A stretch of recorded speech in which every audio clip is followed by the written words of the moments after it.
ব্যবসা করে আমার থানার মধ্যে এসে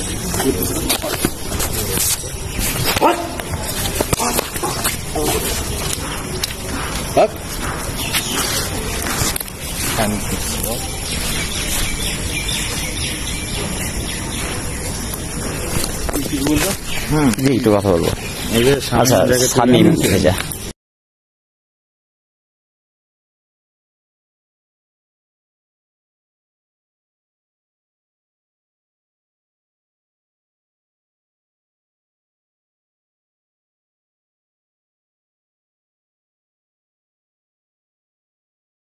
আমার নাম মোহাম্মদ আরিফুল ইসলাম। বাড়ি কই? বাড়ি চট্টগ্রামপুর। পোস্ট অফিস কি? পোস্ট ভোলাহাট। থানা? থানা ভোলাহাট।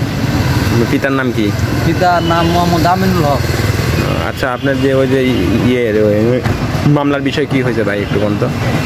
মামলার বিষয়ে স্যার আমি ছিলাম বিলে, ধান কাটছিলাম। ওই মুহূর্তে আবু সাহেদ নামে এক ছেলে ফোন দিল। ফোন দিয়ে বলে তোর বাড়ি পুলিশ গেছে, তাড়াতাড়ি আয়। হ্যাঁ, এই মুহূর্তে থানা আসা লাগবে তোকে, না তোর বিপদ আছে। আমি ওর কথা চিন্তা তাড়াহুড়া করে এবার অটো পাঠালো। কে পাঠাচ্ছিল থানা থেকে? না, আবু সাহেদ অটো পাঠালো। যে আমার সাইকেল রাস্তা দেরি হবে তো, তাড়াতাড়ি আয়। আমি অটো পাঠালাম, অটোতে চড়ে তাড়াতাড়ি আয়। আমি অটোতে চড়ে সরাসরি থানা। থানা যে কি কম্পিউটারে লিখে রেখেছে না লিখে রেখেছে কার বিষয়ে আমার বলছে প্রত্যেকের সই কর। আমি সই করে দিয়েছি। আপনি কার কথায় সই করলেন? আমাকে ওসি বলছে সই কর, পুলিশ বলছে। পুলিশ বলছে সই কর, ভয়ে সই করে দিয়েছি আমি। সেটা কার এই নামে মামলা হয়েছে জানেন না? মামলা যে ইয়াকুবের নামে। সেই মামলাটা কি মিথ্যা না? ইয়াকুব দহন কাস্টডিতে। আপনার সাথে তো আপনার তার কোনো শত্রুতা নাই? না, কোনো শত্রুতা নাই, মানে কোনো কিছুই হয়নি? কোনো কিছুই নাই অবস্থা আমার। তাহলে আপনার ভোলার থানার যে আছে ওসি সে এটা মিথ্যা মামলা করাইছে আপনাকে? মিথ্যা মামলা করাইছে আমার, জোর মুস্তি জবরদস্তি, মানে জোর জবরদস্তি করে আপনাকে এটা মামলার বাদী বানাইছে? বাদী বানাইছে। হ্যালো, আসসালামু আলাইকুম। ওয়ালাইকুম সালাম। কে জামিল সাহেব নাকি? জামিল সাহেব বলছেন? জি জামিল সাহেব। আমি ইয়াকুব বলছি ভাই, চামসা থেকে। কি খবর ভাই? ওই যে একটা নিউজ দেখলাম আপনি করেছিলেন ইয়াতে, ওই যে আমি জেলখানায় যাওয়ার সময় ওই যে 6 মামলার আসামি ধরা পড়েছে। 6 মামলা আপনি কোথায় পেলেন?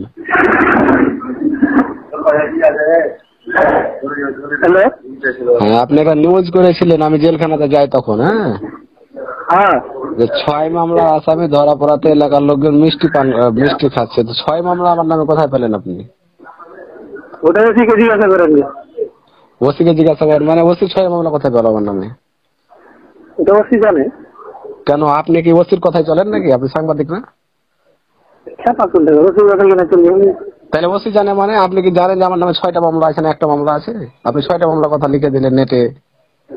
এটা খুব খারাপ ভাই, এটা দেখাটা উচিত হয়নি আপনার। আমি কি আছে লিখেছি রে ভাই? কবির লিখেছি, সবাই লিখেছি না।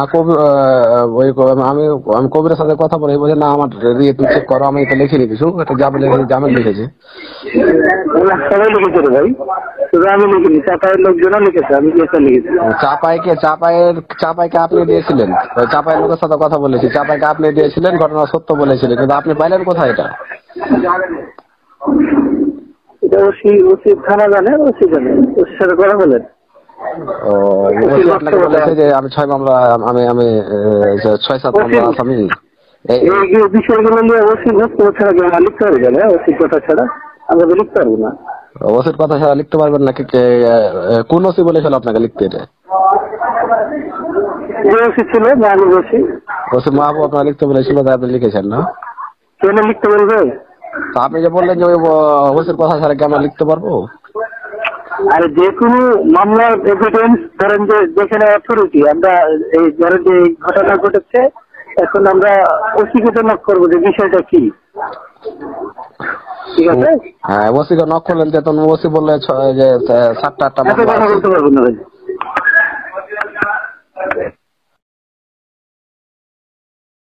আচ্ছা, ইয়াকুব আপনার কে? আমার বেটা।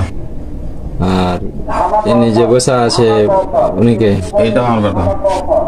ইয়াকুবের মিথ্যা মামলা বিষয়টা বলেন তো। এইগুলা আমি শুনো আমার বেটা ছিল, সবই জানো আমার বেটা। ওই 18 তারিখ আমার ভাই হুন্ডা যোগে থানার ভিতরে, ভোলাহাট থানার ভিতরে ছিনতাইয়ের মামলা করতে, ছিনতাইয়ের কেস করতে যাই। ওই অবস্থাতে আমরা বাড়িতে হঠাৎ করে মোটামুটি 7টা সাড়ে 7টার দিকে শিকারি গ্রামের সাদিকুল নামে এক লোক থানায় গেছিল। উনি আমাদের নাম্বারে ফোন দিয়ে বলছে যে আপনার ছেলেকে আটকে রেখেছে থানায়, ভোলাহাট থানায়। ভোলাহাট থানায় আটকে রেখেছে এই কথা শুনে আমরা কিন্তু বিভিন্ন গাড়ি যোগে থানাতে যাই। আমার আব্বা গেছিল অটোতে, আমি গেছিলাম সাইকেলে। থানাতে গেলাম, যাওয়ার পরে ওখানে যে দেখি যে আমার ভাইকে অনেক মারধর করেছে। এমন মারধর করেছে যে উনি কাঁদছে সেলের ভিতরে। এইসব জিনিস দেখে আমরা তো ওসির কাছে গেলাম, ওসি মাহবুবের কাছে গেলাম। যাওয়ার পরে বললাম, স্যার খবর হয়েছে আমার ভাইকে এত মারধর করা হয়েছে, কেন, মানে কি অপরাধ? তখন আমাকে উত্তর দিছে, কেন তোর ভাইকে মেরেছি এটা বলবো না, যদি তোরা এখন বলিস যে 1 বছর আগে তোদের বাড়িতে কোনো প্রকার ভাঙচুর করেনি আমাদের পুলিশ, তাহলে তোর ভাইকে ছেড়ে দেব। সে অবস্থাতে আমরা বাধ্য হয়ে, এবং রেকর্ডিং করব এই কথা বলেছে, তখন আমরা বাধ্য হয়ে ওকে সে কথা বলতে মানে বাধ্য হই।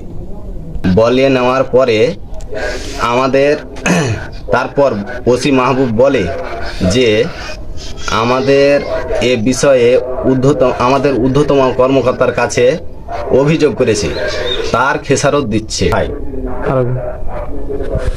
তারপর আমাদেরকে বলে যে তোর ভাইকে যদি প্রাণে বাঁচাতে চাস তাহলে এই মুহূর্তে 1 লক্ষ টাকা নিয়ে আসি।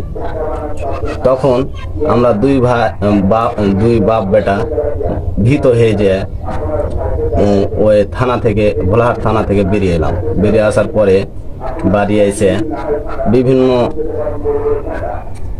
তাহিজ করে আমরা টাকা 30,000 জমা করি। 30,000 টাকা জমা করে নিয়ে যাই ওর কাছে।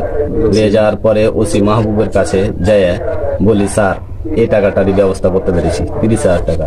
30,000 টাকা দিয়ে হাতটা ধরে ওনাকে বলে আমরা বলছি যে স্যার এটা দিয়ে আমার ভাইকে ছেড়ে দেন, আমরা আর ব্যবস্থা করতে পারি না, আমাদের কোনো উপায় নাই। তখন আমাদেরকে বলে যে যা এখন বাড়ি চলে যা, তোর ভাইকে আর মারবো না। হোন্ডাটা নিয়ে থানার মধ্যে গিয়েছিল, ওই হোন্ডাটার কি হলো? আমার ভাই যে থানায় হুন্ডাটা নিয়ে গেছিল, ওই হুন্ডাটা ছিল দারোগা মাহবুবের হাতে জমা ছিল। কিন্তু আমার ভাই যখন তো ওখান থেকে চালান করে দিলে জেলখানায় থাকে, ওই অবস্থাতে আমরা দুই বাবাটা মিলে ওই মাহবুবকে বারবার রিকোয়েস্ট করি হুন্ডাটা ছোটার জন্য। কিন্তু আমাদেরকে বলে যে টাকা 20,000 দে, তাহলে তোদের হুন্ডা ছেড়ে দেবো। তখন আমরা বিভিন্ন প্রকার ব্যবস্থা করে 14,000 টাকা ব্যবস্থা করে নিয়ে যাই। নিয়ে যাওয়ার পরে এসআই মাহবুবকে দিই।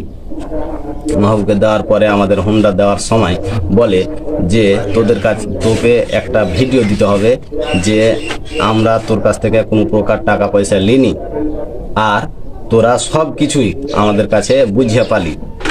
এই কথা বলে আমাদেরকে বলে নাই। অভিযোগ দেখানোর অভিযোগ করে অভিযোগ দেখানোর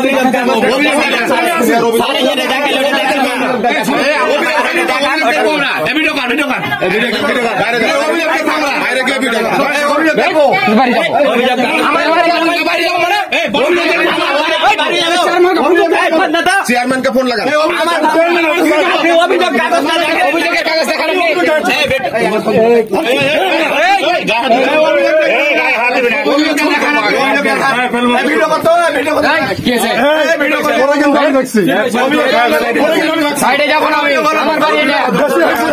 ভোলাহাট থানার পুলিশ